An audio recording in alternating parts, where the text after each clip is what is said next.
You're scrolling online late at night, and then a message stops you dead in your tracks.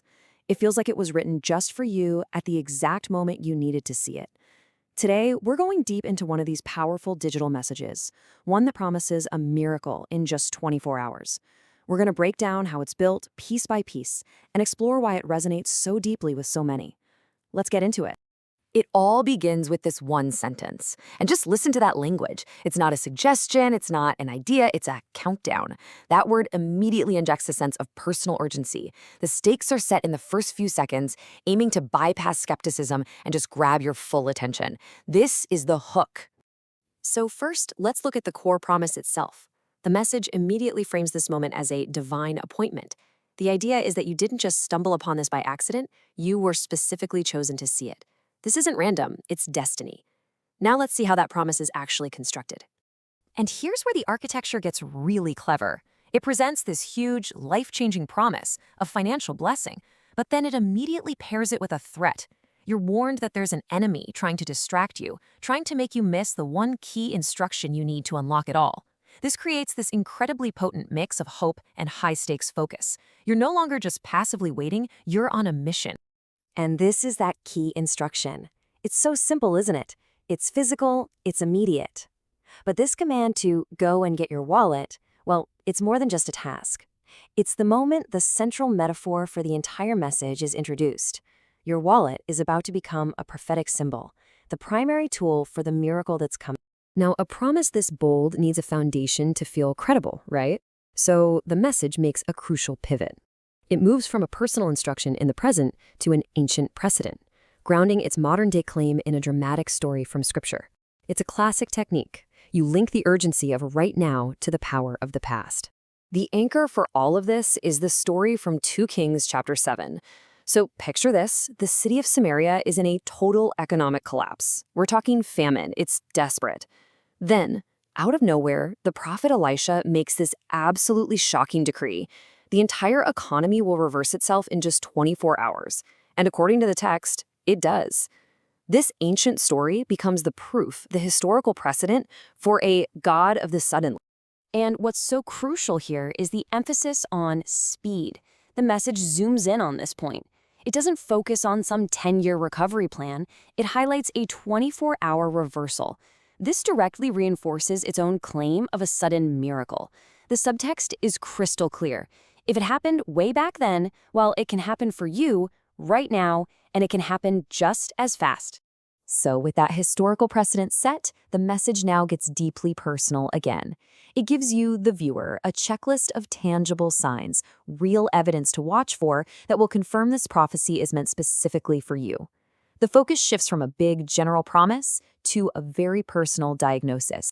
So the message lays out 3 very distinct signs for you to look for. First, an internal feeling. Second, an external communication. And third, a surprisingly negative event. Each one is presented as another piece of the puzzle, confirming that this financial shift is already in motion in your life. The very first sign is an emotional one, a sudden, unexplainable peace that just washes over you, replacing all that financial worry. But look at how this is interpreted. That peace isn't just a feeling. It's framed as your spirit literally detecting the blessing before it arrives, almost like you can sense the rain before the clouds even gather. It becomes undeniable proof that your miracle is already on the way. All right, the second sign moves from your internal world out into the external world. It predicts a sudden contact, an unexpected message out of the blue from someone called a destiny helper. This introduces a brand new character into your story, suggesting that cosmic forces are now mobilizing people and resources specifically for you. Now, this third sign, this one is fascinating. It uses this powerful psychological technique, reframing a negative. It predicts that something will go wrong, a broken appliance, your phone starts glitching. But instead of being a setback, it's presented as positive proof. And the logic?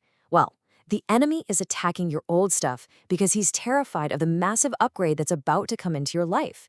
In this narrative, a problem is literally transformed into a promise. Okay, so all of this, the promise, the history, the signs, it all builds to this final, crucial moment, the call to action.